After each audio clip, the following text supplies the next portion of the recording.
Israel सरकार और Hamas ने गाजा में युद्ध विराम और बंधकों की रिहाई पर सहमति जताई है। यह समझौता युद्ध को रोकने और बंधकों व फलस्तीनी बंदियों की चरणबद्ध रिहाई का मार्ग प्रशस्त करेगा। मीडिया रिपोर्ट्स के मुताबिक एक सूत्र के हवाले से यह जानकारी सामने आई है। इस समझौते के तहत हमास और उससे जुड़े संगठन 7 अक्टूबर 2023 को इजराइल पर हुए हमलों के बंधक बनाए गए लोगों को रिहा करेंगे। इसके बाद इजराइल सैकड़ों फिलिस्तीनी बंदियों को रिहा करेगा। यह समझौता गाजा के लोगों के लिए 1 साल से अधिक समय में पहली बार संघर्ष से राहत देगा और इजराइल के हमलों के शुरुआत के बाद से यह दूसरी बार होगा जब गाजा में युद्ध विराम होगा। इस समझौते के तहत फलस्तीनी नागरिकों को गाजा के उत्तरी हिस्से में लौटने की अनुमति मिलेगी और गाजा में मानवीय मदद पहुंचाई जाएगी, जहां के निवासी लंबे समय से भूखमरी जैसी स्थिति का सामना कर रहे हैं। कतर और हमास के अधिकारियों ने पुष्टि की है समझौता हो गया है, जबकि इजराइल ने अब तक कोई टिप्पणी इस पर नहीं की है। समझौते को अभी इजरायली प्रधानमंत्री बेंजामिन नेतन्याहू के मंत्रिमंडल की मंजूरी की जरूरत होगी, लेकिन आने वाले दिनों में समझौते के प्रभावी होने की उम्मीद जताई जा रही है। इस समझौते के तहत युद्ध को पहले 6 सप्ताह के लिए रोकने की उम्मीद है, जिसके साथ ही युद्ध को पूरी तरह समाप्त करने पर बातचीत शुरू होगी।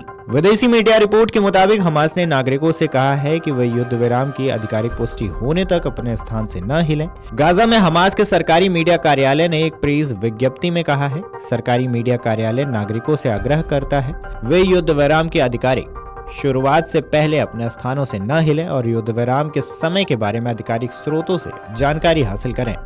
हालांकि यह समझौता ऐसे समय पर देखने को मिला है जब अमेरिका के राष्ट्रपति पद के नवनिर्वाचित डोनाल्ड ट्रंप का शपथ ग्रहण 20 जनवरी को होने वाला है। बहरहाल ट्रंप ने इस समझौते को जल्द से जल्द लागू करने की मांग की थी और बार बार यह चेतावनी दी थी कि अगर बंधकों को नहीं छोड़ा गया तो परिणाम बहुत गंभीर होंगे। युद्ध विराम समझौते पर अमेरिका के नवनिर्वाचित राष्ट्रपति डोनाल्ड ट्रंप ने भी अब प्रतिक्रिया दी है। उन्होंने सोशल मीडिया पर लिखा, हमने मध्य पूर्व यानी कि पश्चिम एशिया में बंधकों की रिहाई के लिए एक समझौता कर लिया है, वे जल्द ही रिहा किए जाएंगे। इसके आगे उन्होंने धन्यवाद कहा है। वहीं इस समझौते का इजराइल में भी राजनीतिक प्रभाव देखा जा रहा है, क्योंकि इस संघर्ष के कारण प्रधानमंत्री बेंजामिन नेतन्याहू और उनकी सरकार के खिलाफ जनता में गुस्सा था। बीते 7 अक्टूबर को हुई सुरक्षा चूक के कारण इस दिन को इजराइल के इतिहास का सबसे घातक दिन माना गया था। बंधकों की वापसी से नेतन्याहू की छवि पर पड़ने वाला दबाव कुछ कम हो सकता है। यह समझौता केवल इजराइल और हमास के बीच ही नहीं बल्कि पूरे मध्य पूर्व क्षेत्र में प्रभाव डाल सकता है। खैर, बीते 7 अक्टूबर की बात करें तो हमास ने 2023 को इजराइल पर हमला किया था, जिसमें 1200 लोग मारे गए थे और जिसमें 250 अन्य को बंधक बना लिया गया था। इसके बाद इजराइल ने जवाबी हमले किए, जिसमें फलस्तीनी स्वास्थ्य अधिकारियों के मुताबिक 46,000 से अधिक फलस्तीनी मारे गए थे।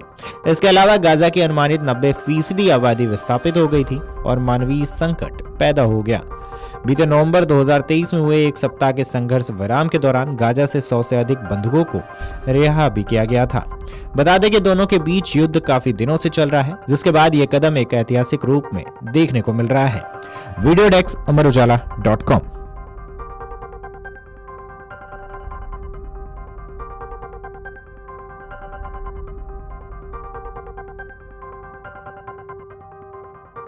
अमर उजाला जीवांजलि के सारथी की मदद लें और महाकुंभ में स्नान जरूर करें।